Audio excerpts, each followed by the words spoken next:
السلام علیکم۔ پیغمبروں پر ایمان کے سلسلے کی میری یہ دوسری پریزنٹیشن ہے، اور مجھے یہ محسوس ہوتا ہے کہ یہ پریزنٹیشن 3 قسطوں پر محیط ہوگی۔ 3 قسطیں ہیں کہ جن پر مجھے یہ پریزنٹیشن مکمل کرنے کا موقع ملے گا۔ میں نے پچھلی پریزنٹیشن کے آغاز میں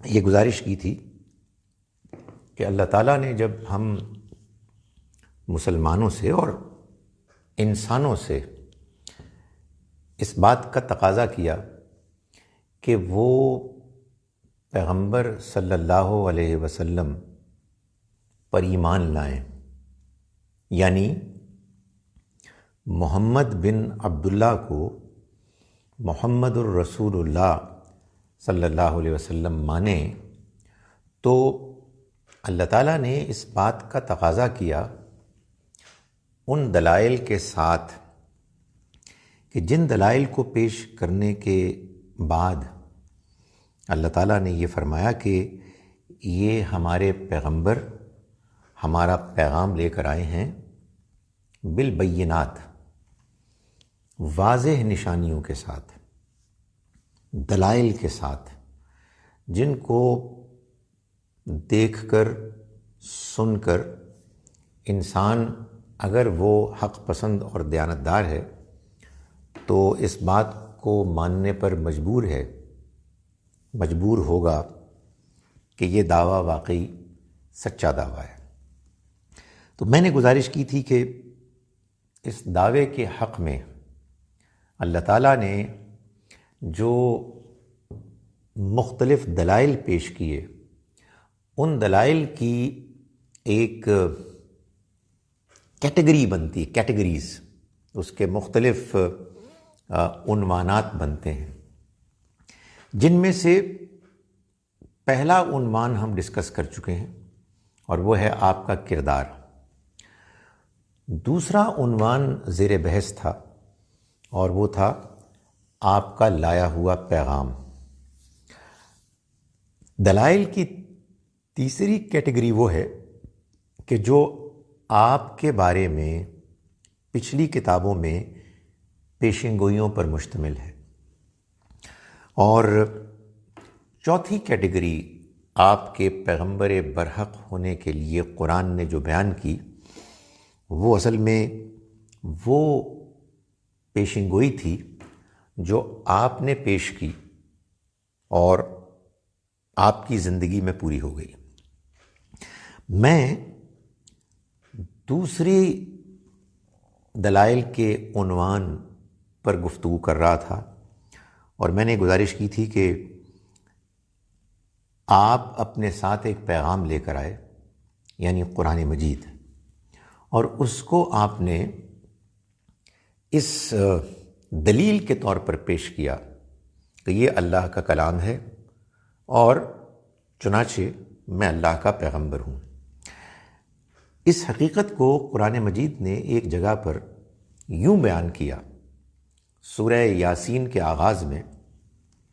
یاسین، یہ سورہ یاسین ہے، والقرآن الحکیم، یہ حکمت والا قرآن گواہ ہے۔ واو قرآن مجید میں جہاں کے عام طور پر اس کو قسم کے مفہوم میں ترجمہ کیا جاتا ہے، جو عام زبان میں ٹھیک ہے، لیکن قرآن مجید کے مختلف قسم کے ساتھ آئے ہوئے مقامات کو دیکھ کر معلوم ہوتا ہے کہ اللہ تعالیٰ جس بات کی قسم کھاتا ہے، یعنی جن حقیقتوں کی قسم کھاتا ہے، ان کو اصل میں وہ دلیل بناتا ہے اس کے لیے کہ جس کی قسم کھائی جا رہی ہے۔ تو اللہ تعالیٰ نے فرمایا یہاں کہ یہ حکمت والا قرآن گواہ ہے، دلیل ہے اس بات پر، انک لمن المرسلین، کہ آپ یقیناً رسولوں میں سے ہیں۔ قرآن مجید اللہ کی کتاب ہے، یہ اللہ کا پیغام ہے، اور اس پیغام کے پیغام برحق ہونے کے دلائل کیا ہیں، یہ گفتگو میں کر رہا تھا۔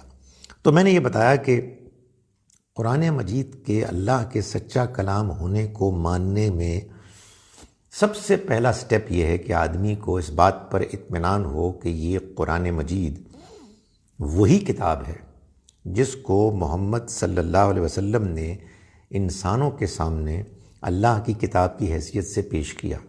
یعنی یہ کتاب اس سارے عرصے میں تب سے لے کے اب تک 1400 سال سے زیادہ کا عرصہ گزر جانے کے باوجود اس میں کوئی رد و بدل نہیں ہوئی۔ یہ اطمینان اس لیے ضروری ہے کہ اگر کتاب میں کوئی تبدیلی واقع ہو گئی ہے تو پھر کتاب کو سیریسلی لیا ہی نہیں جا سکتا۔ ہمیں کیا معلوم کون سی بات اللہ کی بات ہے اور کون سی بات ہے کہ جو انسانوں نے خود سے شامل کر لی یا ان کی غلطی سے بدل گئی۔ تو میں نے گزارش کی تھی کہ ایک محفوظ کتاب ہے۔ دوسری بات میں نے یہ بتائی تھی کہ قرآن مجید کی زبان عربی مبین ہے، جس نے اس زمانے کے لوگوں کو کہ جو کلاسیکل عربک، وہ عربی کے جو زمانے کی رائج عربی تھی، جو اس زمانے کے شاعروں کی، ادیبوں کی عربی تھی، خطیبوں کی عربی تھی، قرآن نے اس عربی مبین میں اعلیٰ ترین ادب کی زبان کی حیثیت سے اپنا لوہا منوایا، اور ان لوگوں نے بھی قرآن کی اس حیثیت کو مان لیا کہ جو قرآن کو اللہ کی کتاب نہیں مان رہے تھے، اور وہ جانتے تھے کہ نبی اکرم صلی اللہ علیہ وسلم لکھنے پڑھنے کی ٹریننگ پس منظر سے بالکل ناواقف تھے۔ قرآن مجید نے ایک اور بات بھی کہی، اور وہ یہ ہے کہ قرآن کا پیغام ایک کنسسٹنٹ پیغام ہے، اس میں کوئی تضاد نہیں ہے، نہ خیالات افکار کا تضاد ہے اور نہ ہی معیار میں کوئی آپ کو فرق نظر آتا ہے از اول تا آخر۔ وہی اعلیٰ ترین زبان ہے، وہی خیالات، وہی سوچ ہے جو آپ کو ہر جگہ نظر آتی ہے، کہیں بنیاد اور کہیں تفصیل کی شکل میں۔ یعنی کہیں معلوم ہوتا ہے کہ بیج ہے اور کہیں اس بیج سے نکلا ہوا تنا ہے اور شاخیں ہیں، برگبار ہیں۔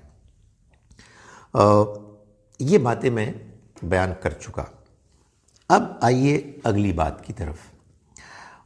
قرآن مجید کو نازل ہوئے کوئی 1450 سال لگ بھگ ہو چکے ہیں، اور قرآن کے نزول کے بعد سے آج تک دنیا، علم کی دنیا، معلومات کی دنیا اتنی زیادہ بدل چکی ہے، آپ کہیے ترقی کر چکی ہے، کہ قرآن کے زمانے میں جو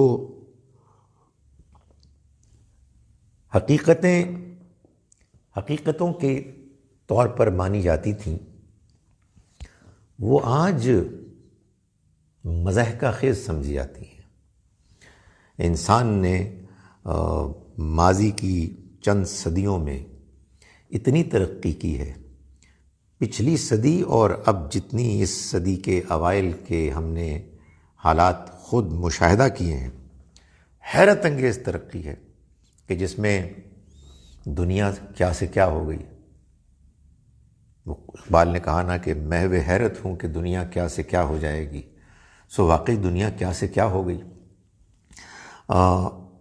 اس تبدیلی میں، آپ کہیے اس ترقی میں، نئے نئے افکار، نئے نئے نظریات سامنے آئے، اور جس دنیا میں ہم رہتے ہیں اس دنیا کے بارے میں بہت سے ایسے حقائق ہمارے سامنے آئے کہ جو اس سے پہلے موجود انسانوں کے علم میں ہی نہیں تھے۔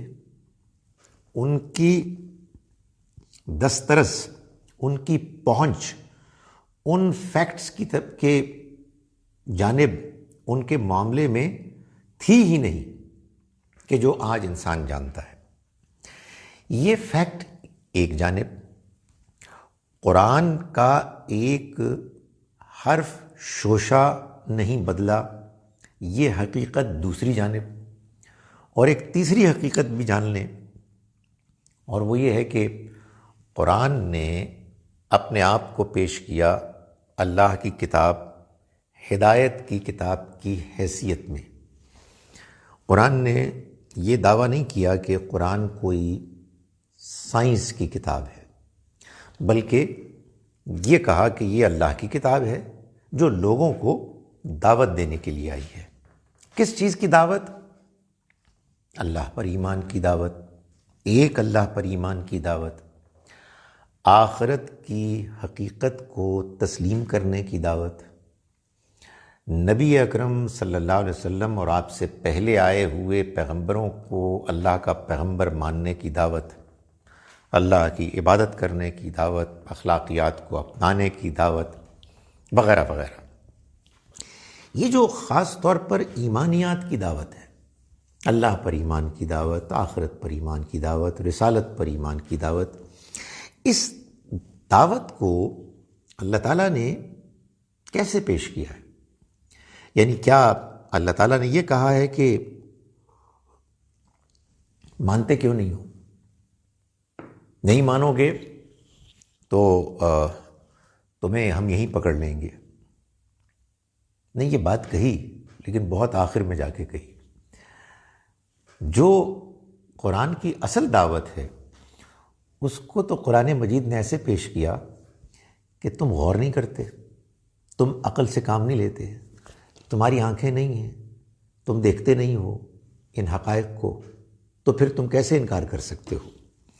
سو گویا کہ قرآن مجید کی دعوت اصل میں فطرت کے ان مناظر، ان عوامل پر غور و فکر کرنے کی دعوت ہے کہ جس کا انسان مشاہدہ کرتا ہے۔ قرآن مجید نے انسان کی توجہ ان کی طرف مرتکز کروائی، مبذول کروائی کہ تم ان حقائق کو دیکھو اور پھر اپنے اس رب کو مانو کہ جو قدرت رکھنے والا ہے، جو تمہیں پال رہا ہے، جو حکیم ہے، جو رحمان ہے، وغیرہ وغیرہ۔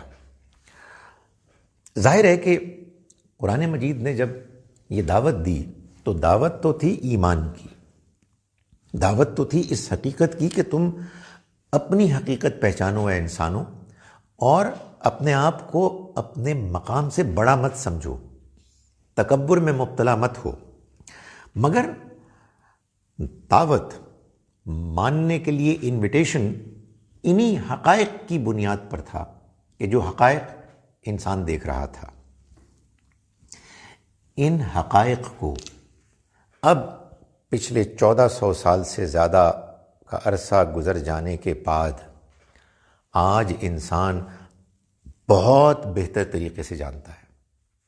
سائنسی ترقی اتنی زیادہ ہو چکی ہے کہ اگر آج سے 200 سال پہلے سائنس ہی پر لکھی ہوئی کوئی کتاب آج پڑھی جائے تو لوگ اس کا مذاق اڑائیں۔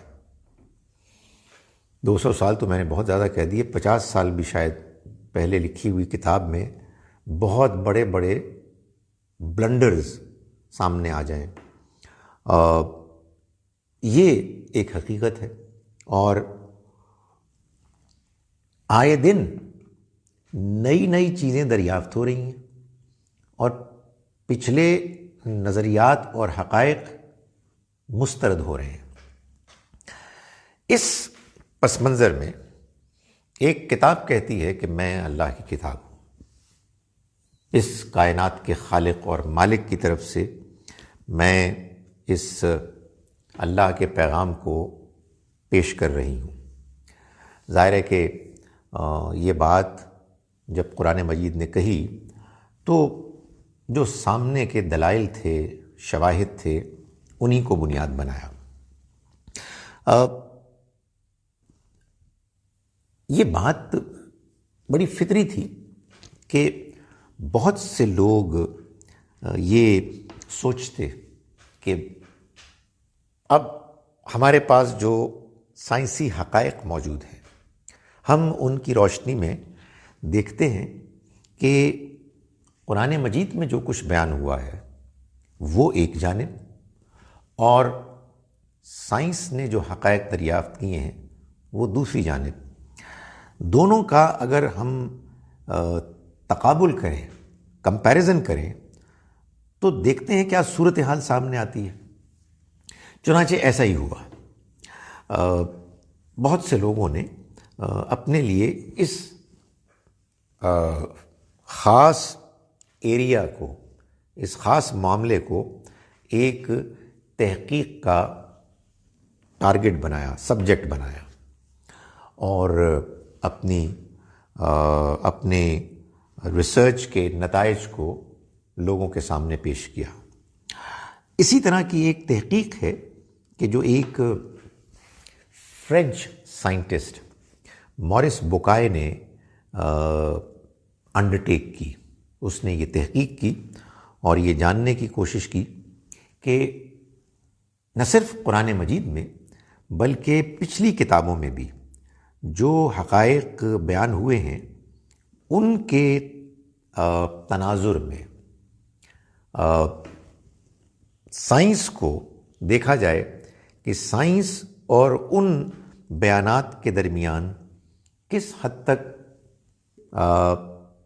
مطابقت ہے۔ چنانچہ مورس بوکائے نے اپنی یہ ریسرچ کی اور اس نے اس کے بعد اپنی کتاب لکھی۔ فرینچ وہ سائنٹسٹ تھا، اس کتاب کا نام ہے the Bible, the Quran and science. پہلے فرینچ میں لکھی گئی، پھر انگلش میں ترجمہ ہوا، دنیا بھر کی زبانوں میں اس کا ترجمہ بشمول اردو کے موجود ہے۔ یہ شخص وہ کرسچن تھا کہ جس کو بچپن میں جب اس کو تعلیم دی گئی تو اس کے ذہن میں یہ بات بیٹھ گئی کہ قرآن مجید بائبل کی کاپی ہے، چربہ ہے، یعنی اس کو کہتے ہیں نا پلیجرائزڈ ورژن۔ شاید یہودیوں عیسائیوں کے ہاں یہی بات مشہور ہے۔ ظاہر ہے کہ جب ان کے نوجوان ان سے پوچھتے ہوں گے کہ بھائی یہ مسلمان بھی تو ایک کتاب پیش کرتے ہیں، تو یا تو اس کو مان لیں اس لیے کہ وہ تو بعد میں آئی تھی، یا پھر انہیں کوئی جواب دینا ہوتا ہے تو وہ جواب یہی دیتے۔ تو اس ایسے شخص نے جب دیانتداری سے ریسرچ کی اور اپنی کتاب پیش کی تو اس میں اس نے اپنی کتاب میں اولڈ ٹیسٹمنٹ یعنی عہد نامہ قدیم، بائبل کا پہلا حصہ، اور پھر نیو ٹیسٹمنٹ، عہد نامہ جدید، اور پھر قرآن مجید کے چیپٹرز باندھے۔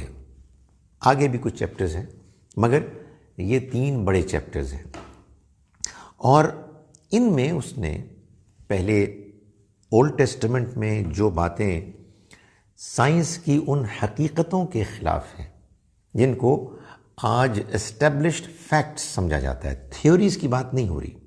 تھیوری تو وہ ہوتی ہے کہ جس میں ایک مفروضہ ہوتا ہے جو ابھی حقیقت نہیں بنا ہوتا، ایک انٹیلیجنٹ گیس ہوتا ہے، لیکن کچھ چیزیں ہیں کہ جو اب حقیقت بن چکی ہیں، جن کے حقیقت ہونے سے انکار نہیں کیا جا سکتا۔ بھائی اس زمانے میں یہ بات تو نہیں معلوم تھی نا کہ یورپ کے آگے مزید مغرب میں اٹلانٹک اوشن کے اس طرف امریکہ ہے۔ یہ حقیقت تو بعد میں دریافت ہوئی۔ تو بے شمار حقیقتیں ہیں جو بعد میں دریافت ہوئیں۔ تو مورس بوکائے نے اولڈ ٹیسٹمنٹ کے بارے میں بتایا کہ یہاں ان مقامات پر جو بات بیان ہوئی ہے اس کو موجودہ سائنسی حقیقتوں کے پیش نظر نہیں مانا جا سکتا۔ وہ شخص کہ جو مسیحی تھا، کرسچن تھا، اس نے نیو ٹیسٹمنٹ کے اوپر پر بھی ایک عنوان باندھا اور اس نے یہ بتایا کہ نیو ٹیسٹمنٹ میں بھی فلاں فلاں کتاب میں فلاں فلاں چیپٹر میں یہ باتیں ہیں کہ جو سائنس کی موجودہ حقائق کی روشنی میں قابل قبول نہیں ہیں۔ اس نے جب قرآن مجید پر اپنا چیپٹر لکھا تو اس نے اس بات کا اعتراف کیا کہ میں قرآن میں کوئی ایک جگہ بھی ایسی تلاش نہیں کر سکا کہ جس میں کوئی ایسی بات بیان کی گئی ہو جو میری جدید سائنسی معلومات، حقائق کی معلومات سے ٹکراتی ہو۔ بلکہ اس نے یہ بتایا کہ بعض مقامات ایسے ہیں کہ جن سے ہم کو ہماری موجودہ معلومات سے اور بڑھ کر کچھ حقائق کا علم حاصل ہوتا ہے۔ وہ کتاب موجود ہے۔ میں یہ نہیں کہہ رہا کہ اس کتاب پر کوئی تنقید نہیں ہوئی، اس کے ناقد بھی بہت ہیں، ہمیں کتاب بھی پڑھنی چاہیے، ناقدین کو بھی سننا چاہیے، مگر بہرحال یہ ایک بہت بڑا انکشاف تھا۔ مورس بکائے جو 1998 میں ان کا انتقال ہوا، وہ بعد میں مسلمان ہو گئے۔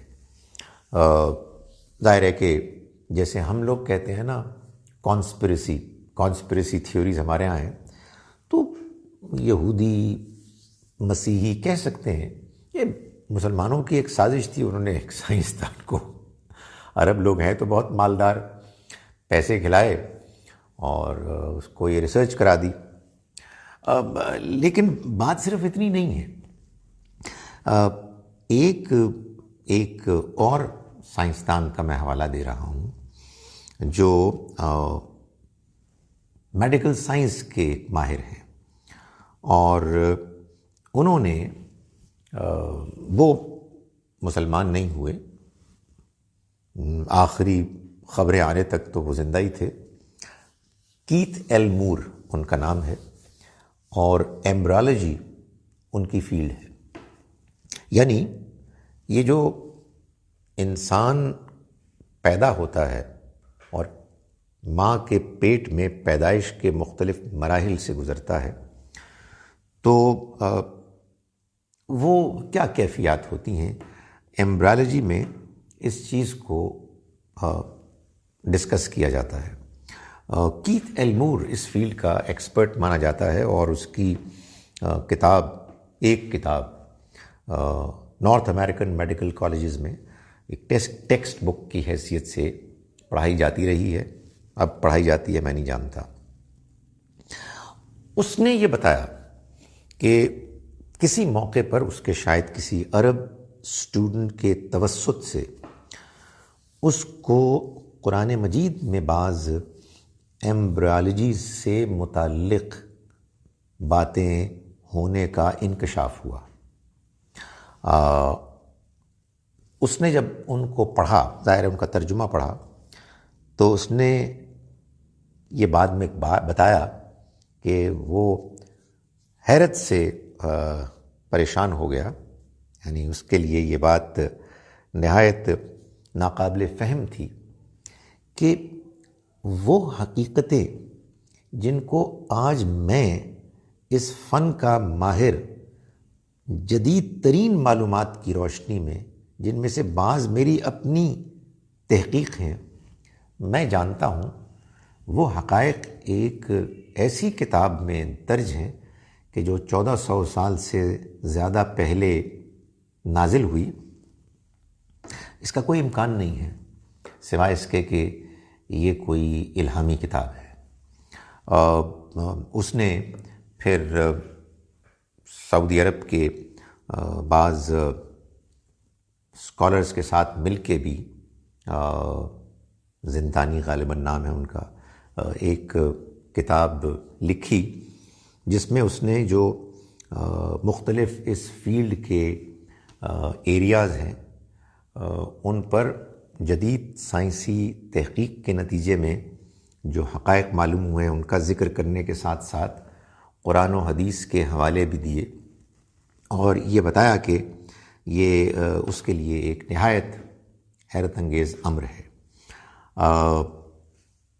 مائنڈ یو، ان دونوں کتابوں میں جو چیز لوگوں نے، دونوں مصنفین نے دیکھی اور اس کو زیر بحث لائے، وہ قرآن مجید میں اس لیے بیان ہوئی ہیں کہ اللہ تعالیٰ نے انسانوں کو دعوت دی کہ وہ غور کریں، وہ اس دنیا پر غور کریں کہ جس دنیا میں وہ رہ رہے ہیں۔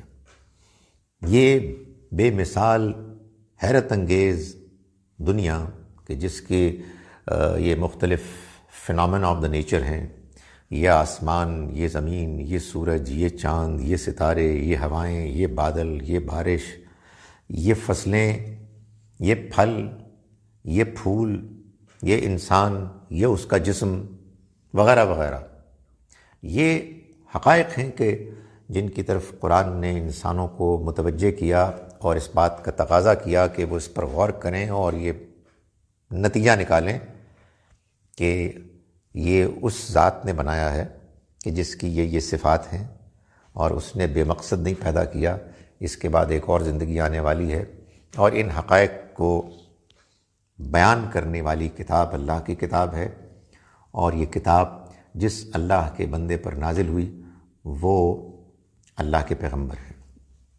قرآن کا یہی موضوع ہے، ایمان کی دعوت، ہدایت پانے کی دعوت۔ چنانچہ اسی ہدایت پانے کے ضمن میں قرآن مجید نے یہ بھی کہا کہ دیکھو تم تکبر مت کرو، اپنے آپ کو بڑا مت سمجھو، تم جانتے ہو تم کیا چیز ہو، تمہیں معلوم ہے تمہارا آغاز کہاں سے ہوا، اور پھر تم کن کن مراحل سے گزر کے ماں کے پیٹ میں دنیا میں آئے، ناتواں بچے تھے، پھر بڑے ہوئے، پھر جوان ہوئے۔ تم میں سے بعض وہ ہیں کہ جو کم عمری میں مر جاتے ہیں، بعض وہ ہیں کہ جو اس عمر کو پہنچ جاتے ہیں کہ جس میں سب کچھ جان لینے کے بعد انسان کچھ نہیں جانتا، اور پھر تم مر جاتے ہو، پھر تم دوبارہ اٹھو گے۔ یہ دعوت ہے، یہ اصل میں اللہ تعالیٰ سمجھا رہے ہیں کہ دیکھو تم اپنی حقیقت کو جانو اور اس سفر کو دیکھو جو اللہ نے تمہیں طے کرایا ہے۔ اس دعوت کے بیان میں ظاہر ہے کہ کچھ حقائق بیان ہوئے، وہ حقائق آج سے 1400 سال پہلے بیان ہوئے۔ اگر کوئی انسان ان کو بیان کرتا تو یقیناً بڑے بڑے بلنڈرز کرتا، وہ ایسی باتیں کرتا کہ جو آج مزاح کا خیز بن جاتی۔ لیکن یہ عجیب بات ہے کہ 1400 سال سے پہلے دعوت دینے والی اس کتاب نے جو بات بیان کی وہ آج کا جدید ترین علوم کا ماہر یہ کہتا ہے کہ یہ ٹھیک ہے۔ وہ کبھی آپ دیکھیں، اب تو انٹرنیٹ کا زمانہ ہے، یوٹیوب ہے، کیتھ ایل مور، جو میں گزارش کر رہا ہوں کہ ایز اے کرسچن، اس کی پریزنٹیشنز تو آپ کو معلوم ہے کہ وہ ہمارے مسلمان تو بڑے جذباتی ہوتے ہیں۔ ایک کسی پریزنٹیشن کے آخر میں ایک نوجوان نے کہا کہ آپ یہ ساری باتیں بتا رہے ہیں تو آپ مسلمان کیوں نہیں ہوتے؟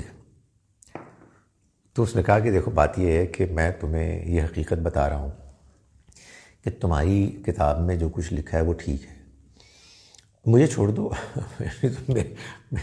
میرے ایمان کے پیچھے کیوں پڑے ہوئے ہو؟ میری جو بات میں تمہیں بتا رہا ہوں اس کو لو، اگر اس کا تمہیں کوئی فائدہ ہوتا ہے۔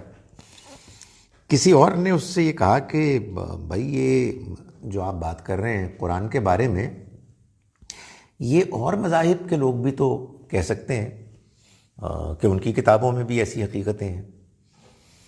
تو اس نے کہا کہ ہاں کہہ سکتے ہیں، مگر لوگوں کو معلوم ہے کہ میں اس فیلڈ کا ایکسپرٹ ہوں، اور ان کو یہ بھی معلوم ہے کہ میں نے قرآن کے حق میں یہ باتیں کی ہیں۔ ابھی تک تو میرے پاس کوئی نہیں آیا۔ تو میرا خیال ہے 95-96 جیتا رہے، وہ اس کی سال عمر ہے، کینیڈا میں وہ رہتا ہے، تو ابھی تک تو میرے پاس کوئی نہیں آیا کسی اور مذہب کا آدمی یہ کہتے ہوئے کہ دیکھیں یہ ہماری کتاب کو بھی ذرا دیکھ لیں کہ اس میں جو حقیقتیں بیان ہوئی ہیں یہ آپ کی جدید ترین معلومات کے مطابق ہیں یا نہیں ہیں. یہ معاملہ ہے. یہ کیا معاملہ ہے؟ یہ معاملہ وہ معاملہ ہے کہ جس کو ایک مسلمان اسکالر نے بڑی خوبی سے بیان کیا. اس نے کہا دیکھو جی، ہمارے لیے یہ کوئی پریشانی کی بات نہیں ہے، یہ کوئی تعجب کی بات نہیں ہے کہ قرآن مجید میں جو کچھ بیان ہوا ہے وہ آج کی جدید سائنسی حقائق کے خلاف نہیں ہے بلکہ مطابق ہے. اس کی وجہ یہ ہے کہ قرآن اللہ کا کلام ہے اور سائنس ان حقائق کو دریافت کرتی ہے جو اللہ کا عمل ہے. اللہ جس طرح سے دنیا چلا رہا ہے تو اللہ تعالیٰ جو فرماتا ہے، جو اس کا کلام ہے، اور اللہ تعالیٰ جو کرتا ہے، جو اس کی دنیا میں پالیسیز ہیں، دونوں میں تضاد تو ہو نہیں سکتا. The Quran is the word of God, and what science discovers as realities and truths is the act of God. There can be no conflict between God's words and His acts, His deeds. So ہمارے لیے تو یہ ایک بڑی سادہ سی حقیقت ہے. میں اس میں ایک دو باتیں اور بیان کرنا چاہوں گا. ایک تو وہ حقیقت ہے جو بڑے کلیئر الفاظ میں قرآن مجید میں بیان ہوئی ہے سورہ یونس میں، سورہ نمبر 10. اچھا، بائی دا وے، مورس بکائے نے کیتھ ایل مور نے جو کچھ بیان کیا ہے اس کے تو بہت سی مثالیں ہیں. سورہ حج کی پہلی چند آیات آپ دیکھیں، سورہ نمبر 22، اس میں انسان کیسے مختلف مراحل سے گزرتا ہے. اگلی سورہ مومنون، دونوں جوڑا صورتیں ہیں، ابھی ہم پڑھ بھی رہے ہیں، اس میں بھی اسی طرح سے ان حقائق کو بیان کیا ہے، اور بھی کئی جگہوں پر. ایک آیت ہے سورہ یونس میں، سورہ نمبر 10، آیت نمبر 92، اس میں وہی فیمس واقعہ جو قرآن مجید میں بار بار بیان ہوا ہے. بار بار کیوں بیان ہوا ہے؟ کہ قرآن کے مضمون کے عین مطابق ہے کہ بھائی ہمارے پیغمبر کو اللہ کا پیغمبر مانو، ہماری کتاب کو اللہ کی کتاب مانو. ہم تمہیں بتا رہے ہیں کہ یہ بالکل ایسے ہی ہمارا پیغام لے کے آئے ہیں جیسے پچھلے پیغمبر لے کے آئے تھے، اور خاص طور پر ان پیغمبروں میں جن کا ذکر بہت زیادہ ہے وہ موسیٰ علیہ السلام ہے، اس لیے کہ قرآن نے خود بتایا کہ موسیٰ علیہ السلام اور نبی صلی اللہ علیہ وسلم کے درمیان بہت سی چیزیں کامن ہیں. چنانچہ قرآن مجید نے سورہ یونس میں بھی وہ قصہ بیان کیا، اور بیان کرتے کرتے بات وہاں تک پہنچ گئی کہ جہاں فرعون کے ڈوبنے کا ذکر آ گیا. تو قرآن نے یہ بتایا کہ جب فرعون ڈوب رہا تھا، یہ ظاہر ہے کیوں بتایا؟ عبرت کے لیے، سبق دینے کے لیے. تو اس کے ڈوبتے ہوئے اللہ نے اس کو یہ کہا آیت نمبر 92 میں، الیوم، آج کے دن، ننجی کا، ہم تمہیں بچا لیں گے، بے بدنے کا، یعنی تمہارے بدن کو، تمہارے جسم کو بچا لیں گے. ننجی کا، نجات، بچا لینا. لتکونا، کیوں؟ لتکونا، تاکہ تم ہو جاؤ، لمن خلفکا، اپنے بعد میں آنے والوں کے لیے آیا، ایک نشانی. وَإِنَّ كَثِيرًا مِّنَ النَّاسِ، اور لوگوں میں سے بہت سے، عن آیاتنا، ہماری آیات سے، لغافلون، غافل ہی رہتے ہیں. یہ آیت آئی، لوگ پڑھتے رہے، ظاہر ہے کہ اس کو کوئی نہ کوئی مطلب تو سمجھتے ہی ہوں گے. یہ مطلب بھی سمجھا کہ شروع میں اس کی لاش کسی موقع پر لوگوں نے دیکھی، پھر غائب ہو گئی.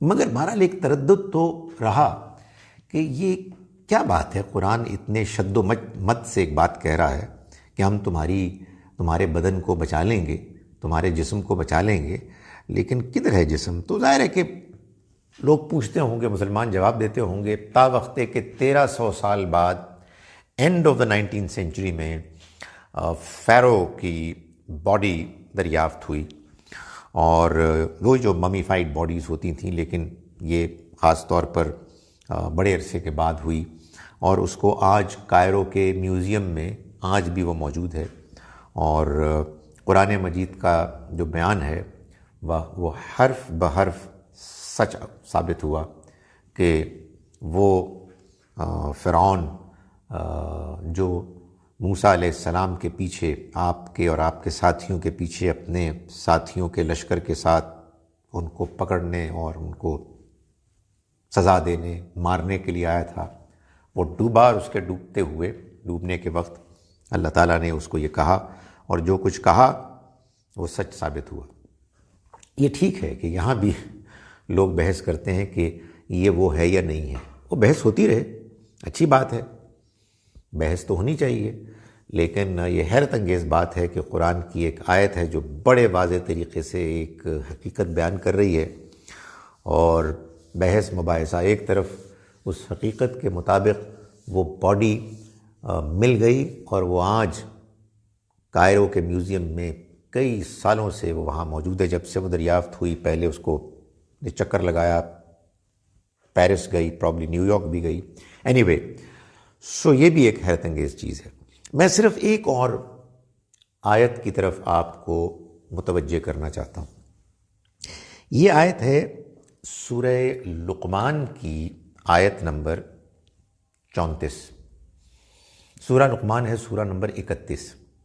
اس کی آیت نمبر 34 میں اللہ تعالیٰ، جو آخری آیت ہے، یہ بتا رہے ہیں کہ ان اللہ عندہ علم الساعہ، اللہ وہی آخرت کی گھڑی کو جانتا ہے، یعنی وہ جانتا ہے کہ آخرت کب ہوگی۔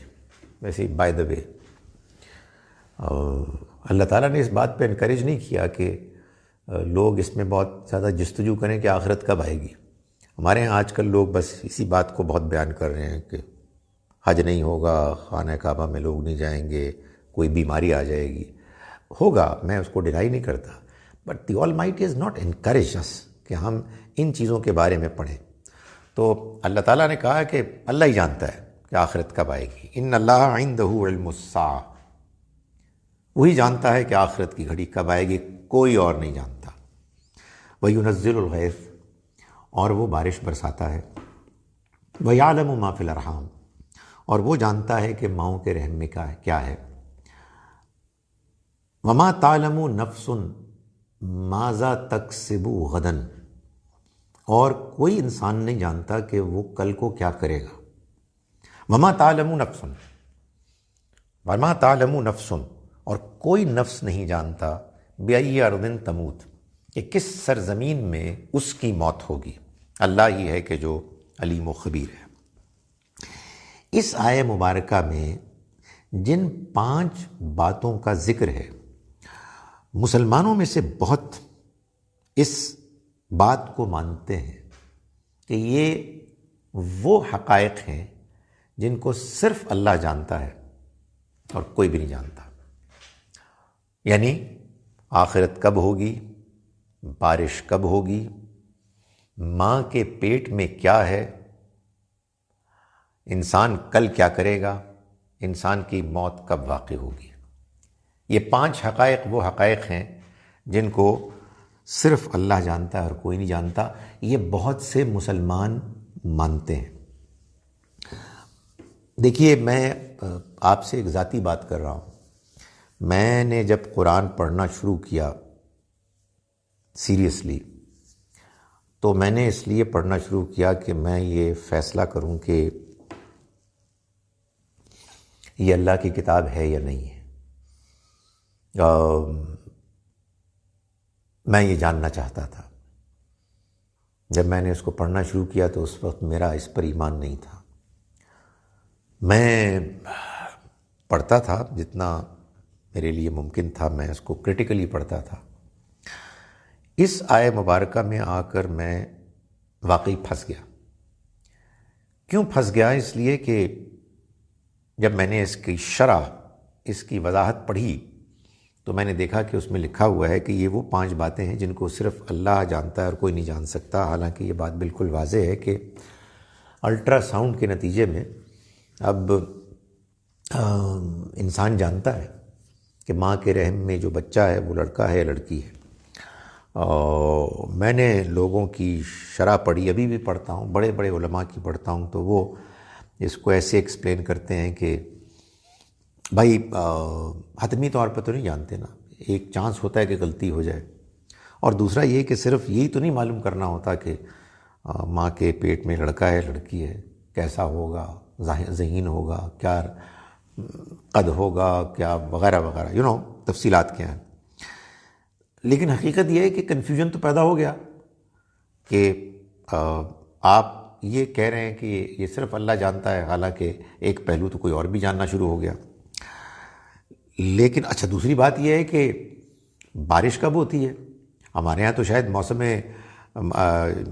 جو محکمہ موسمیات ہے وہ ٹھیک پیشن گوئی نہیں کرتا ہو، مگر آپ کو معلوم ہے کہ مغرب میں تو یہ ہوتا ہے کہ لوگ صبح کے وقت یہ فیصلہ کرتے ہیں کہ کس قسم کا لباس پہنیں گے، چھتری لے کے جائیں گے یا نہیں جائیں گے، وغیرہ وغیرہ، اس لیے کہ ان کو معلوم ہے کہ ان کو جو فور کاسٹ ہوتی ہے وہ بہت حد تک صحیح ہوتی ہے. تو میں نے اپنے طور پر جب اس آیت کو پڑھا دیانتداری سے، اس لیے کہ ایمان کا مسئلہ تھا، اس کتاب کو ماننا ہے یا نہیں ماننا، تو میں نے یہ دیکھا کہ یہ آیت مبارکہ یہ نہیں کہہ رہی کہ اللہ کے علاوہ کوئی نہیں جانتا کہ بارش کب ہوگی. یہ آیت تو صرف یہ کہہ رہی ہے کہ اللہ بارش برساتا ہے. اور یہ آیت مبارکہ یہ نہیں کہہ رہی کہ کوئی نہیں جان سکتا کہ ماں کے پیٹ میں کیا ہے. یہ صرف یہ کہہ رہی ہے کہ اللہ جانتا ہے. باقی تین حقائق کے بارے میں، یعنی آخرت کب ہوگی، انسان کل کو کیا کرے گا، اس کی موت کس سرزمین پہ واقع ہوگی، ان تین کے بارے میں قرآن مجید نے ایبسلیوٹلی کلیئرلی بتایا کہ کوئی نہیں جانتا. ان دو چیزوں کے بارے میں جس طرح سے ڈسکرائب کیا قرآن نے وہ یہ ہے کہ وَيُنَزِّلُ الْغَيْثَ، وہ بارش برساتا ہے، وَيَعْلَمُ مَا فِي الْأَرْحَامِ، اور وہ جانتا ہے کہ رحموں میں کیا ہے. یہ نہیں کہا کہ کوئی اور نہیں جانتا. ظاہر یہ سوال پیدا ہوتا ہے، آپ غور کریں، آج سے 1450 سال پہلے ایک اللہ کا بندہ اپنے ماننے والوں کے سامنے اگر کوئی بات اپنی طرف سے پیش کر رہا تھا، اسے کس چیز نے روکا کہ وہ یہ کہتا کہ کوئی نہیں جان سکتا کہ ماں کے رحم میں کیا ہے. لیکن انہوں نے اس کلام نے یہ نہیں کہا، اس لیے کہ اللہ تعالیٰ کو معلوم تھا کہ انسان جانے گا اور جان لے گا. سوال یہ پیدا ہوتا ہے کہ پھر مسلمانوں کو کیا ہوا؟ وہ اتنی عربی نہیں جانتے جتنی آپ جانتے ہیں. نہیں، یہ بات نہیں. اصل میں وہ کہتے ہیں نا کہ اگر کوئی غلطی ہوتی ہے تو غلطی کی کوئی وجہ ہوتی ہے. مسلمانوں کے اوپر ایک غلبہ ہے حدیث کا.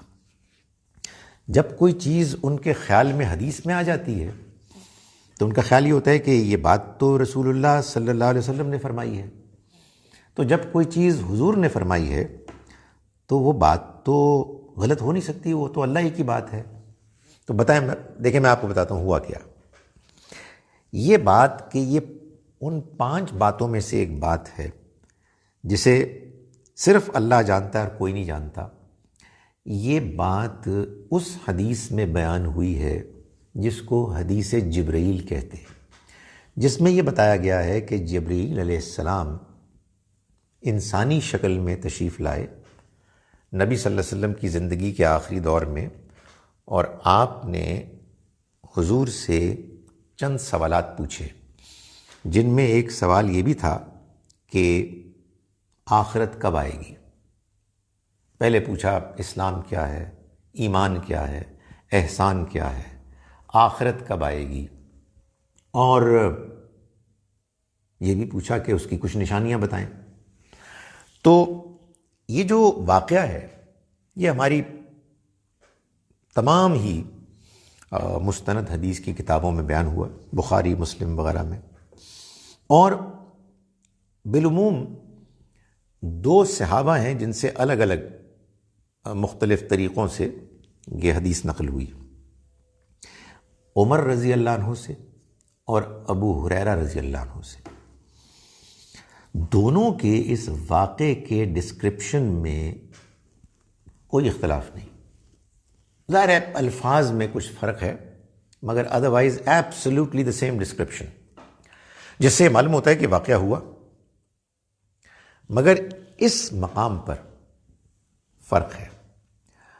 عمر رضی اللہ عنہ کی بیان کردہ روایت میں بات بس اتنی ہے کہ نبی صلی اللہ علیہ وسلم نے یہ فرمایا، جب ان سے یہ پوچھا گیا کہ آخرت کب آئے گی، تو دونوں حدیثوں میں یہ ہے، دونوں طریقے کے بیان کردہ حدیثوں میں یہ ہے کہ حضور نے فرمایا کہ پوچھنے والا اور جس سے پوچھا گیا ہے دونوں نہیں جانتے، یعنی اے جبریل آپ بھی نہیں جانتے اور میں بھی نہیں جانتا کہ قیامت کب آئے گی۔ تو حضرت عمر کی روایت میں اس کا بیان یہاں ختم ہو جاتا ہے اور اگلی بات شروع ہو جاتی ہے۔ ابو ہریرہ رضی اللہ عنہ کی روایت میں یہ آتا ہے کہ پھر آپ نے وہ آیت تلاوت فرمائی سورہ لقمان کی آخری، اور یہ فرمایا کہ یہ ان 5 چیزوں میں سے ایک ہے جن کو صرف اللہ جانتا ہے اور کوئی نہیں جانتا۔ یہ کیا معاملہ ہے؟ یہ معاملہ ہو جاتا ہے بھائی، آپ بھی اگر میری اس گفتگو کو کسی کو سنائیں گے اور 60% جو میں نے کہا ہے وہ بیان کر دیں تو میں بہت ہی کامیاب مقرر ہوں گا۔ آدمی اپنی بات ملا دیتا ہے، کچھ چیزیں جان بوجھ کے نہیں، اپنے آئیڈیاز ہوتے ہیں وہ شامل ہو جاتا ہے، یہ تو بہت ہوتا ہے۔ میں اس کو اتنا دیکھتا ہوں کہ اس میں پرابیبلی کوئی ایکسیپشن ہی نہیں ہے سوائے اس کے کہ آپ نے اپنا لیکچر ریکارڈ کرا دیا ہے، تو تب تو ظاہرہ بین ہی وہی لیکچر ہے کہ جو آپ کسی اور کو سنا سکتے ہیں۔ سو معلوم ہوتا ہے کہ یا تو ابو ہریرہ رضی اللہ عنہ نے خود یا بعد کے کسی راوی نے اس اپنی انڈرسٹینڈنگ کو بیچ میں نادانستہ طور پر شامل کر لیا۔ سو میں ہی گزارش کرتا ہوں کہ آپ دیکھیں کہ کتنی حیرت انگیز بات ہے کہ قرآن مجید میں یہ بات بیان ہو رہی ہے کہ اللہ جانتا ہے صرف کہ آخرت کب ہوگی، اللہ ہی جانتا ہے کہ کل کو کوئی شخص کیا کرے گا، صرف اللہ جانتا ہے کہ اس کی موت کس سرزمین پر ہوگی، بقیہ 2 باتوں کے بارے میں یہ بات بیان نہیں کی۔ اس کے بعد ایک اور چیز بھی ہے جو قرآن مجید میں بیان ہوئی ہے، اور وہ ہے تاریخ، ہسٹری۔ یعنی قرآن جو ہے وہ جہاں فینومینا آف دا نیچر، جو حقائق ہمارے گرد و پیش میں ہیں ان کو بیان کرتا ہے اور متوجہ کرتا ہے کہ بھئی غور کرو، سچائی کو سمجھو، وہیں پر تاریخ کو بھی بیان کرتا ہے اور تاریخ سے بھی سبق لینے کے لیے دعوت دیتا ہے، تم غور نہیں کرتے ہو۔ تو تاریخ کے بہت سے حقائق قرآن نے بیان کیے اور لوگوں کو دعوت دی کہ وہ اس کی روشنی میں بات کو سمجھیں، حقیقت کو سمجھیں۔ نبی صلی اللہ علیہ وسلم کو ظاہر ہے کہ تاریخ سے کوئی واقفیت نہیں تھی، آپ نے بنی اسرائیل کے واقعات بتائے، پیغمبروں کے واقعات بتائے، یہ واقعات آپ کو کیسے معلوم ہوئے؟ جب آپ یہ بات کسی ایسے شخص سے پوچھیں گے کہ جو یہودی ہے یا نصرانی ہے تو وہ کہے گا کہ بھائی بائبل سے لیا آپ نے، جیسا کہ میں نے گزارش کی کہ یہ مورس بکائے کا بھی خیال تھا، تو بائبل کا یہ چربہ ہے، کاپی ہے، اس سے لی گئی ہیں یہ چیزیں۔ مگر یہ واقعہ ہے کہ قرآن مجید میں جو واقعات بیان ہوئے ہیں پچھلے پیغمبروں کے بارے میں، اس میں تو کوئی شبہ نہیں کہ ان میں بہت سی چیزیں وہ ہیں کہ جو بائبل میں بھی بیان ہوئی ہیں، کیوں نہ ہوں؟ ظاہر ہے کہ بھئی واقعات ہی وہی ہیں، پرسنالٹیز وہی ہیں، ابراہیم علیہ السلام، نوح علیہ السلام، آدم علیہ السلام، موسیٰ علیہ السلام، عیسیٰ علیہ السلام، تو جب وہی شخصیات ہیں اور وہی واقعات ہیں تو بیان میں مماثلت تو ہوگی، مگر یہ حقیقت ہے کہ کامنالٹیز کے باوجود بعض امپورٹنٹ وائٹل ایریاز میں اختلاف بھی ہے.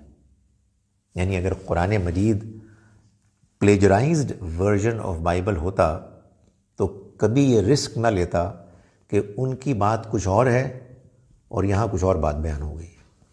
یہ کئی جگہوں پر محققین کے سامنے حقیقت آتی ہے.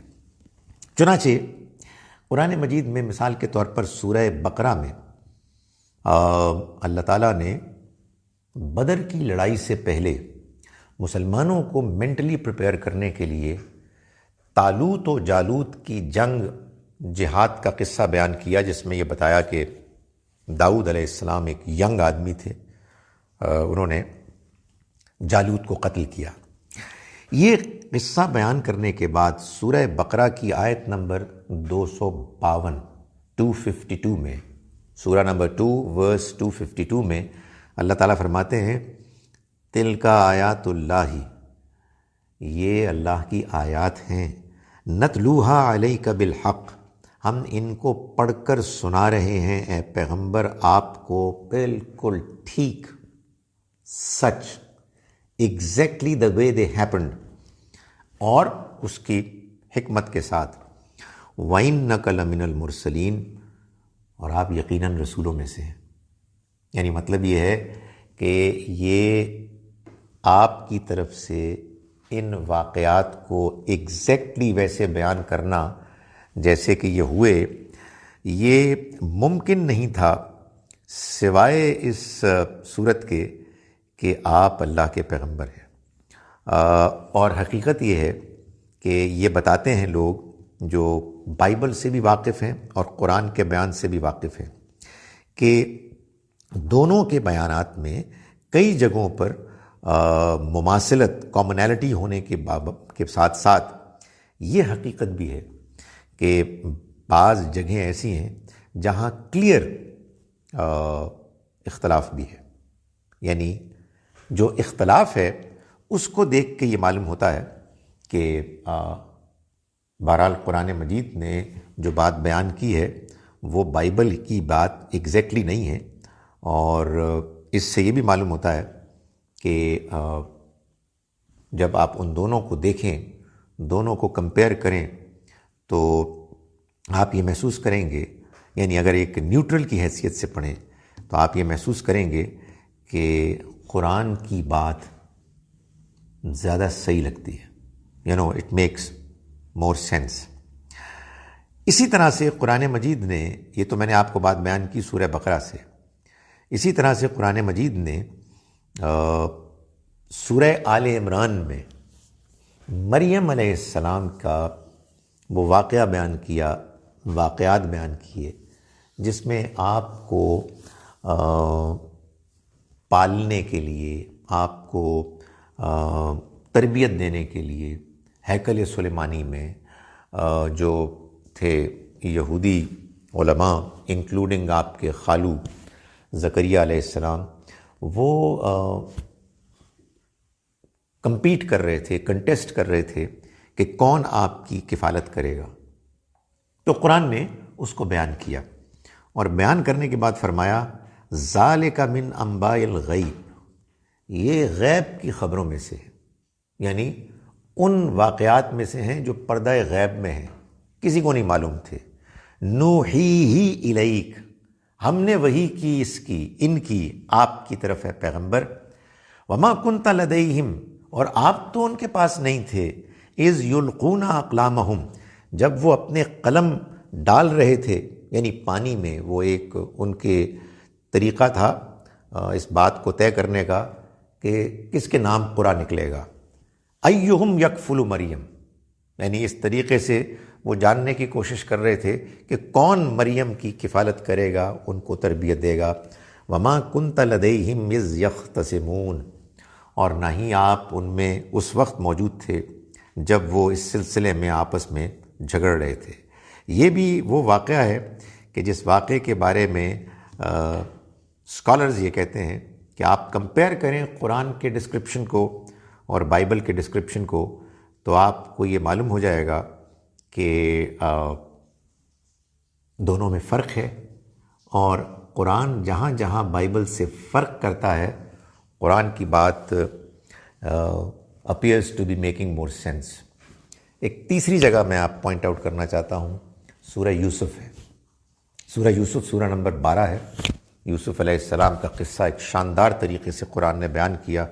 قرآن نے اس کو احسن القصص قرار دیا، اور اس کو بیان کرنے کے بعد آخر میں سورہ نمبر 12 آیت نمبر 102 میں فرمایا ذالک من انباء الغیب، یہ غیب کی خبروں میں سے ہے، نوحیہ الیک، وہی بات ہم اس کی وحی کر رہے ہیں آپ کی طرف، وما کنت لدیہم، اے پیغمبر آپ تو ان کے پاس نہیں تھے، اذ اجمعوا امرہم، جبکہ وہ آپس میں مل کر وہم یمکرون، چال چل رہے تھے، پلاننگ کر رہے تھے کہ کس طرح سے ہم یوسف سے پیچھا چھڑائیں۔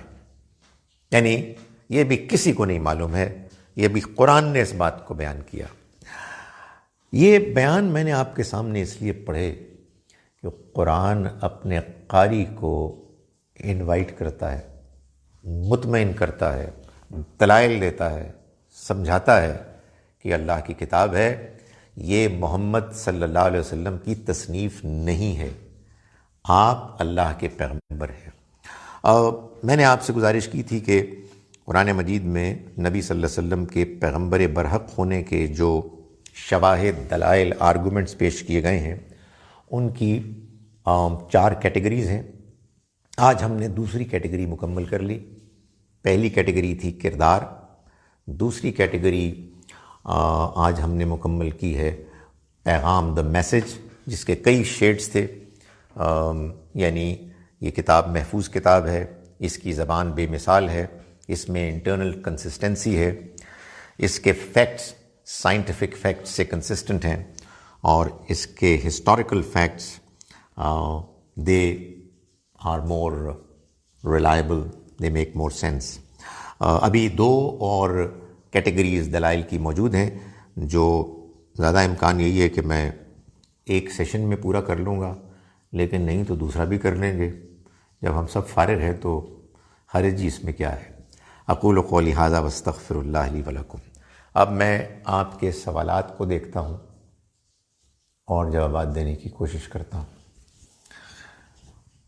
میرے جوابات ایسے ہوں، ترتیب ایسے ہوگی کہ 1 question 1 person at a time۔ Time ملا تو پھر اوروں کو بھی دیکھوں گا میں۔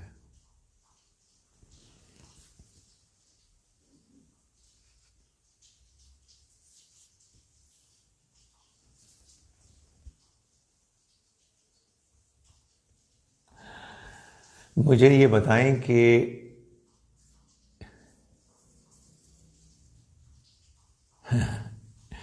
دیکھیے موضوع سے متعلق تو نہیں ہے کہ نیل بڑے کرنا اور آئی بروز بنانا گناہ ہے، اور کہاں تک پردے کا حکم ہے، پلیز رہنمائی کرے۔ آئی ایم شیور ظاہر آپ پہلی مرتبہ شاید آئی ہیں، اس لیے آپ یہ سوال کر رہی ہیں۔ میں اس موضوع سے متعلق زیادہ جواب دینا چاہوں گا، لیکن چونکہ آپ سوال کیے اور میں نے اس کو پڑھا ہے تو میں اب جواب دیتا ہوں۔ آئی بروز کے بارے میں تو میں زیادہ کچھ نہیں کہہ سکتا، سوائے اس کے کہ ایک ایسی تبصرہ میں کر رہا ہوں کہ پتہ نہیں کیوں کرتی ہیں خواتین ان کو بڑا، مگر اینی وے وہ میری اپنی انڈرسٹینڈنگ میں دین کا موضوع نہیں ہے، وہ ٹیسٹ کا موضوع ہے۔ نیلز نہیں بڑھا سکتے، نہ مرد بڑھا سکتے ہیں، نہ عورتیں بڑھا سکتی ہیں۔ ناخن چھوٹے رکھنے چاہیے۔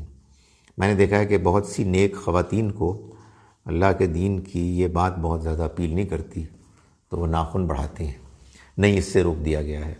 ہمیں جن چیزوں کو سنت میں، قرآن میں یہ بیان نہیں ہوا، لیکن سنت میں جن چیزوں کو ہمیں صفائی، ہائیجین کے پوائنٹ آف ویو سے کہا گیا ہے، ان میں ناخن کاٹنے کا بھی ذکر ہے ریگولر بیسس پہ۔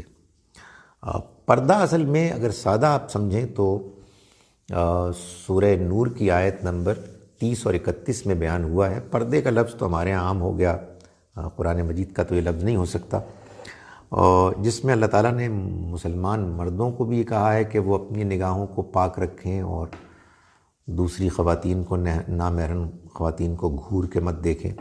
بلکہ حقیقت واقعہ یہ ہے کہ یہ جو آنکھ کا پردہ ہے, جیسے ٹھیک تمیز سے اور شرافت سے, پاکیزگی سے دیکھنے کا, یہ نامحرم محرم دونوں کے لیے. اور یہ کہا ہے کہ دونوں مرد بھی اور عورتیں بھی اپنی شرم گاہوں کی حفاظت کریں, یعنی ایسا لباس پہنیں جس سے کہ وہ دوسرے جینڈر کو اپنی طرف نیگیٹیولی جنسی طور پر اٹریکٹ کرنے کا باعث نہ بنے. اچھی طرح سے اپنے بدن کو ڈھانپیں.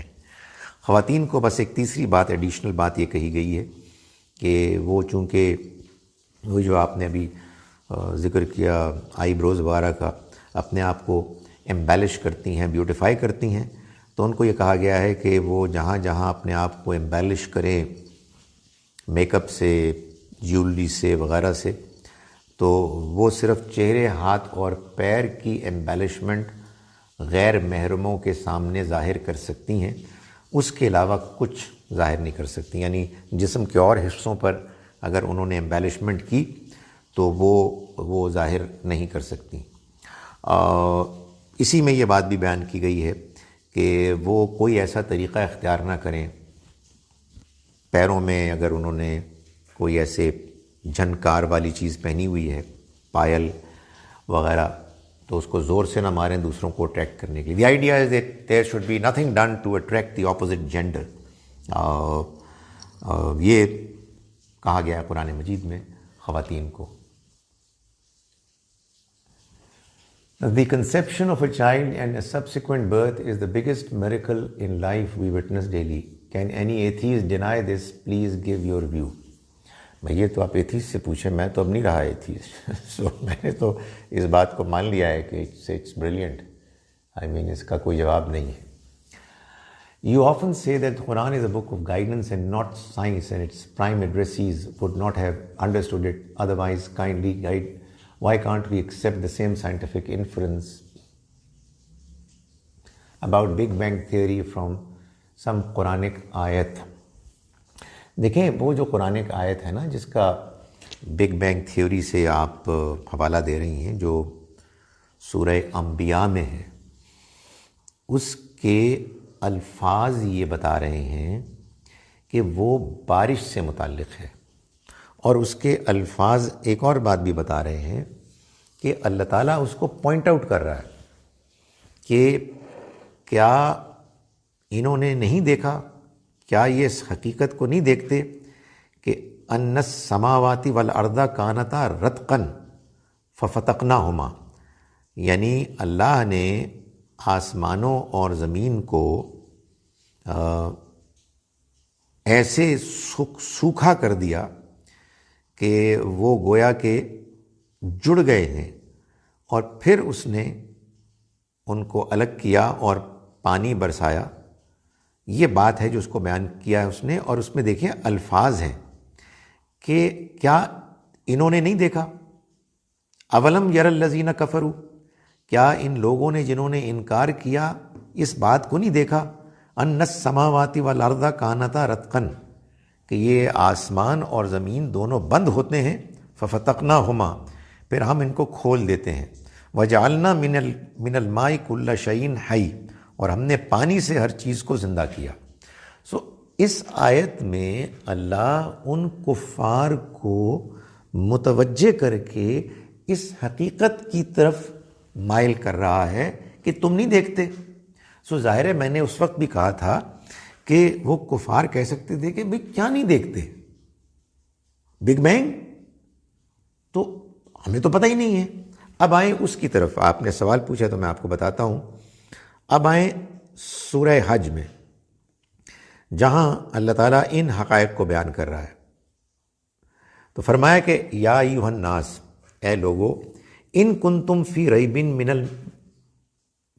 من البعث, اگر تم موت کے بعد دوبارہ زندہ ہونے کے بارے میں شک میں ہو تو سنو, فإنا خلقناکم من تراب, ہم نے تم کو مٹی سے پیدا کیا، ثم من نطفہ، پھر منی کے قطرے سے، ثم من علقہ، پھر ایک جنین سے، ثم من مضغۃ مخلقہ، پھر ایک لوتھڑے سے، مخلقۃ و غیر مخلقۃ، کوئی کامل ہوتا ہے کوئی ناقص، لنبین لکم، تاکہ ہم تم پر اپنی قدرت واضح کر دیں، وَنُقِرُّ فِي الْأَرْحَامِ مَا نَشَاءُ، اور ہم رحموں میں ٹھہرا دیتے ہیں جو چاہتے ہیں، اِلیٰ اجل مسمى، ایک مدت تک کے لیے، ثم نخرجکم طفلا، پھر ہم تم کو نکالتے ہیں بچے کی صورت میں، ثم لتبلغوا اشدکم، پھر ہم تم کو آگے بڑھاتے ہیں کہ تم اپنی جوانی کو پہنچو۔ یعنی اس میں اللہ تعالیٰ ایک حقیقت بیان کر رہے ہیں اور اس کے مراحل بیان کر رہے ہیں، کسی کو یہ نہیں کہہ رہے کہ تم نے غور نہیں کیا کہ ہم یہ کرتے ہیں، تم دیکھتے نہیں ہو۔ قرآن کے الفاظ ہیں نا جو سگنیفیکنٹ ہیں، ایک جگہ معلوم ہوتا ہے کہ اللہ تعالیٰ اس درمیان کے مرحلے کو بیان کر رہا ہے، یہ نہیں کہہ رہا کہ تم بھی دیکھتے ہو، بلکہ خود سے بتا رہا ہے۔ اور ایک وہ ہے کہ جس میں کہہ رہا ہے کہ یہ کافر کیا دیکھتے نہیں ہیں؟ تو کافر پھر کہہ سکتے تھے کہ جی نہیں دیکھتے۔ یہ گزارش ہے، آئی ہوپ یو انڈرسٹینڈ کہ دونوں میں کیا فرق ہے۔ Camera position is not good, میں دیکھیں میں یہ نہیں کر سکتا کچھ بھی، اب یہ جیسے ہے اس کو آپ برداشت کر لیں، اور میں بہت پھر ڈسٹرب ہو جاتا ہوں۔ آپ نے کہہ دیا اس کے بعد اب آئی ریمین انکمفرٹیبل۔ اف یو اچھا جی،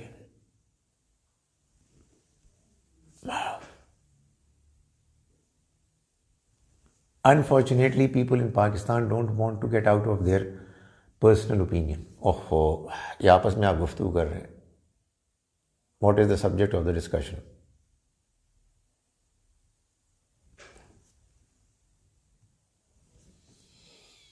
Why we are having corona epidemic? It's because of our guna, or Allah wants to show us His signs. It is a very common question in Pakistan and all over the world۔ دیکھیں، اللہ تعالیٰ اس دنیا میں جب ہم کو بھیجتا ہے تو ہم کو وہ چاہتا ہے کہ ہم ہدایت پائیں اور ایمان لائیں۔ اس کے لیے اس نے ہم کو آزادی دی ہوئی ہے، ہم سب آزاد ہیں، اور وہ چاہتا ہے کہ ہم اپنی آزادانہ مرضی سے فیصلہ کریں۔ انسان کو دنیا کی زندگی بڑی پسند آتی ہے، وہ اس میں مگن ہو جاتا ہے اور موت کو بھول جاتا ہے، حقائق پر غور کرنے کے لیے تیار نہیں ہوتا۔ چنانچہ اللہ تعالیٰ وقتاً فوقتاً انسانوں کی آنکھیں کھولنے کے لیے مختلف واقعات کرتے ہیں۔ وہ ہمارے عزیزوں کو، دوستوں کو دنیا سے اٹھا لیتے ہیں، ہمیں بیمار کرتے ہیں، ہمیں مشکلات آتی ہیں، ہمیں اچھے حالات آتے ہیں، اور یہ سب ہوتا ہے، اور اللہ تعالیٰ چاہتے ہیں کہ ہم ان احوال سے گزر کے حقیقت کو جاننے کے بارے میں سنجیدہ ہو جائیں۔ ہم جانتے ہیں کہ لوگ ہم سے دغا کر جاتے ہیں، بے وفائی کر جاتے ہیں، پرسنل لیول پہ ٹریجڈیز ہوتی ہیں۔ These are all eye openers. Allah تعالیٰ اصل میں چاہتے ہیں کہ بندے اپنی آنکھیں کھولیں۔ تو قرآن نے کہا کہ وَنَبْلُوكُمْ بِالشَّرِّ وَالْخَيْرِ فِتْنَةً، ہم تم کو اچھے اور برے حالات میں مبتلا کرتے ہیں آزمانے کے لیے۔ تو یہ سب آزمائش ہے، گناہوں کی وجہ سے ہے، رائٹ، یہ بھی ہو سکتا ہے، آئی ایم شیور ہوگا، لیکن ظاہر ہے کہ ایوب علیہ السلام کا تو کوئی گناہ نہیں تھا نا، لیکن پھر بھی ان کے اوپر مشکلات آئیں۔ اچھے حالات اور برے حالات دونوں اصل میں آنکھیں کھولنے کے لیے آتے ہیں، اور یہ انسان کے لیے ضروری ہوتا ہے۔ یہ میں حقیقت ہے، یہ بالکل حقیقت ہے، آپ بھی جانتے ہیں کہ ہم یہ بولتے بہت ہیں کہ زندگی آزمائش ہے، لیکن جب موت نظر آتی ہے سامنے کسی واقعے کی وجہ سے، تو آدمی کو احساس ہوتا ہے کہ نہیں، واقعی زندگی بہت بڑی قیمتی نعمت ہے اور موت کے لیے تیاری کرنی چاہیے۔ اچھا جناب، اب پیچھے جائیں اور دیکھیں اور کیا سوال ہے۔ The mosques in Turkey are having the azan followed by prayers only by the imam, followed by du'as heard by everyone in their homes. Nobody else is allowed in the mosque. Can we not follow the same pattern in Pakistan? دیکھیں، جو کچھ بھی ہمارے ہاں اس وقت اختلاف ہو رہا ہے وہ انڈرسٹینڈیبل ہے، کیونکہ ظاہر ہے کہ یہ بالکل ایک یونیک نئی صورتحال ہے۔ اس میں مختلف لوگ ہیں جو مختلف باتیں کر رہے ہیں، لیکن میرا یہ خیال ہے کہ سب سے زیادہ معقول بات یہی ہے کہ اللہ نے ہمیں جو اپنے دین میں رہنمائی دی ہے اس میں ہم کو یہ بات بتائی ہے کہ اگر نماز، روزہ، حج جیسی عبادات معمول کے مطابق کرنا ممکن نہ رہے تو پھر جو بھی متبادل کمتر طریقہ میسر ہے اس کو اس وقت تک اختیار کریں جب تک کہ حالات معمول کے مطابق نہ ہو جائیں۔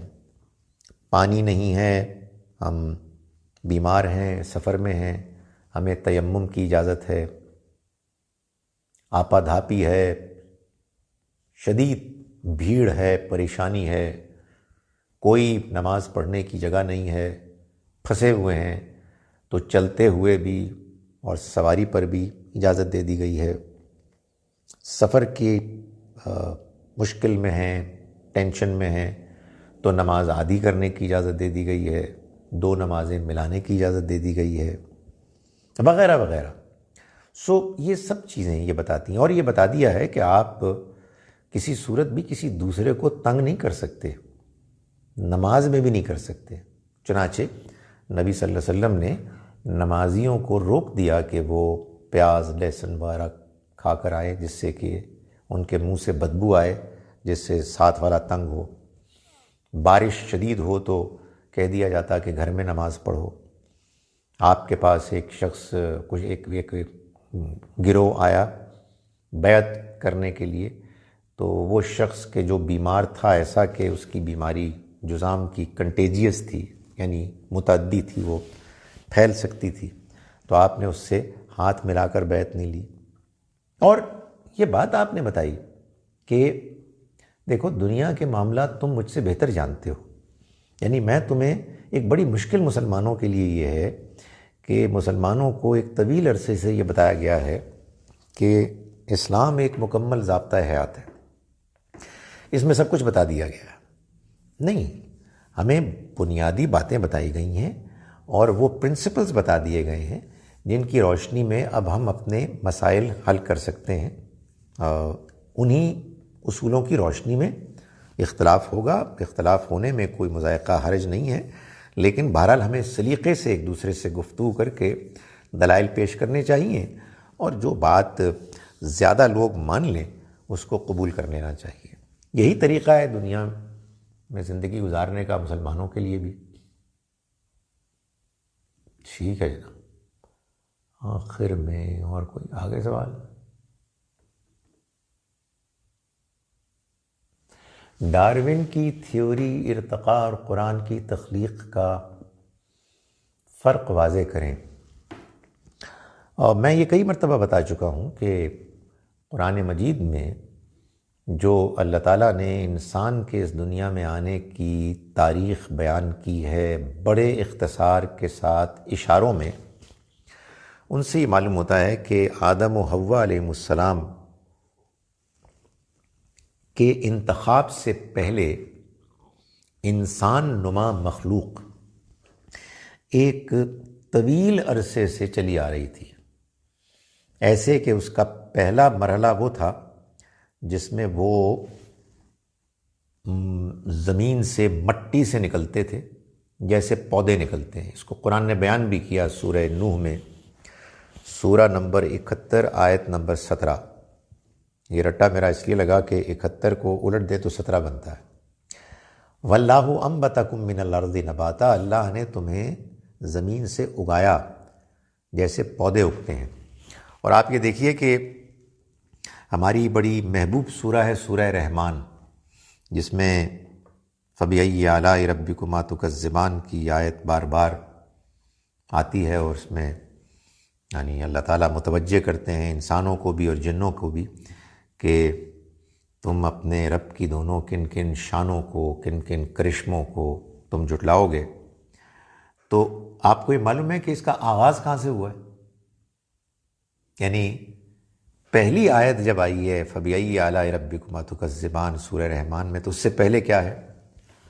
خلق الانسان من صلصال کالفخار، تو اس نے پیدا کیا انسان کو کھنکھناتی مٹی سے، گارے کی کھنکھناتی مٹی سے۔ تو مطلب یہ کیا ہم تو ایسے نہیں پیدا ہوئے؟ تو یہ بات واضح کی ہے قرآن نے سورہ سجدہ سورہ نمبر 32 کی آیت نمبر 7 to 9 میں کہ اللہ نے انسان کی پیدائش کا آغاز کیا مٹی سے، وہی جو سورہ نوح میں بیان کیا، جو سورہ رحمان میں کیا، مٹی سے پیدا ہوتا تھا۔ ثم جعل نسلہ من سلالۃ من ماء مہین، پھر اس نے جاری کی اس کی نسل پانی کی ایک حقیر بوند سے۔ یعنی کہنے کا مقصد یہ ہے کہ پہلا پروسیس وہ تھا، سیکنڈ پروسیس وہ ہے کہ جو اب ہم جانتے ہیں۔ پھر کیا ہوا؟ ثم سواہ، پھر اس نے اس کے نوک پلک سنوارے۔ نوک پلک سنوارے کا مطلب ہے کہ اس نے اس کو فنیشنگ ٹچز دیے۔ پھر وَنَفَخَ فِيهِ مِن رُوحِهِ، پھر اس نے اس کے اندر اپنی روح پھونکی۔ وَجَعَلَ لَكُمُ السَّمْعَ وَالْأَبْصَارَ وَالْأَفْئِدَةَ، تو اس نے تم کو دیے سننے کی صلاحیت، دیکھنے کی صلاحیت، سوچنے سمجھنے کی صلاحیت۔ قلیلا ما تشکرون، بہت تھوڑا ہے کہ جو تم شکر کرتے ہو۔ یعنی معلوم ہوتا ہے کہ یہی انسان نما مخلوق جب ڈیولپ کرتے کرتے، یعنی ڈیولپ سے مراد فزیکل فارم میں، کورس سے ریفائنڈ فارم میں آتے آتے ایک خاص لیول کو پہنچ گئی، تو پھر اللہ نے ان میں آدم و حوا کا انتخاب کیا اور ان میں اپنی روح پھونکی، اور پھر ہم انسانوں کا سلسلہ شروع ہوا۔ یہ ڈارون کی تھیوری سے کس طرح سے مختلف ہے آپ خود جان لیں۔ ڈارون کے ہاں کم از کم بیان میں، اگرچہ کہ یہ کہتے ہیں کہ ڈارون خدا کا انکار کرنے والا نہیں تھا، یہ تو بعد میں لوگ پیدا ہوئے ہیں، مگر خدا کا کوئی ذکر نہیں ہے۔ سو بگ بینگ تھیوری ہو یا ڈارون کی تھیوری ہو آف ایولیوشن، اس میں ڈیٹیلز میں آئی ایم شیور بہت سے اختلافات ہیں۔ انسان بندر نہیں تھا، انسان ہی تھا، لیکن ذرا ایک کروڈ فارم تھی۔ مگر یہ ضرور ہے کہ بہرحال ایک پروگریس ہوئی ہے، ایک بہت لمبے عرصے تک معلوم ہوتا ہے کہ گریجولی انسان نے ایوالو کیا ہے۔ And what is important is, critical is, کہ یہ سب اللہ تعالیٰ نے کیا ہے۔ خدا کا ذکر ہونا چاہیے۔ کتنی بڑی دھاندلی ہے کہ خدا کی دنیا میں رہتے ہو، اس کے کرشموں کو تم دیکھتے ہو، اس سے تم فائدہ اٹھاتے ہو، ان کو تم مائنیوٹلی اسٹڈی کرتے ہو، اور جب خدا کی دنیا کو تم بیان کرتے ہو تو خدا کو اس بیان سے باہر نکال دیتے ہو۔ یہ ہے اصل میں مسئلہ۔ باقی ڈیٹیلز میں کچھ فرق ہوں گے آئی ایم شیور۔ بد دعا کے بارے میں روشنی ڈالیں۔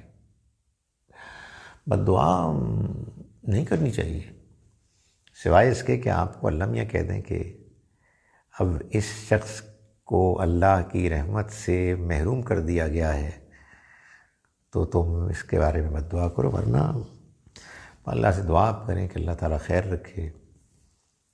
زیادہ سے زیادہ آپ یہ کہہ سکتے ہیں کہ اس کو ہدایت دے، اس نے جو غلطی کی ہے اس کی اصلاح کر، اور کیا بد دعا دیں گے۔ فوت ہوئے والدین کی بخشش کے لیے کیا کرنا چاہیے؟ دعا، ان کے لیے دعا کرنی چاہیے۔ دعا بڑی مؤثر چیز ہوتی ہے، باقاعدگی سے کرنی چاہیے۔ اپنے ڈیلی روٹین کا حصہ بنا لینا چاہیے، دل سے کرنی چاہیے. ہاں، سب سے بڑی چیز یہی ہے. اقول قولی ھذا واستغفر اللہ لی ولکم.